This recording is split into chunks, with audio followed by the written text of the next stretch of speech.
4.7 con epicentro in Myanmar è stato registrato dai sismografi questa mattina. La giunta militare al potere in Myanmar ha lanciato un appello urgente alla comunità internazionale, queste le prime immagini che documentano la forza del sisma, chiedendo aiuti umanitari per soccorrere la popolazione. È stato proclamato lo stato di emergenza, terremoto avvertito fino a Bangkok, e qui ritroviamo Ambra Schillo, collega che tra l'altro dobbiamo ringraziare per averci fornito ulteriori immagini che documentano il sisma. Buongiorno Ambra, qual è la situazione e cosa ci puoi dire?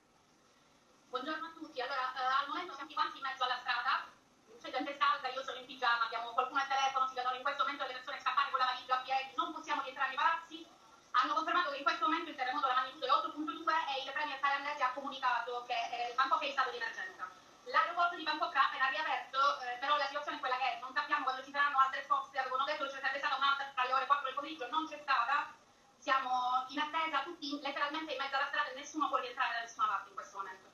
Ambra, abbiamo visto nelle immagini, lo dicevi ora, molte persone con ciabatte, alcune con abiti chiaramente che mostravano la sorpresa, scese da alberghi a Bangkok e anche dagli uffici. A che ora è la prima scossa, quella più forte?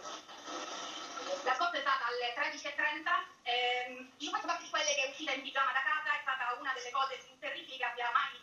cui abbiamo assistito nella mia vita. C'erano pezzi di intonaco che si staccavano dai muri, pezzi di soffitto, le crepe che si cominciavano a formare sul palazzo, io abito al 19° piano, le scale antincendio erano chiuse, siamo scappati con l'ascensore,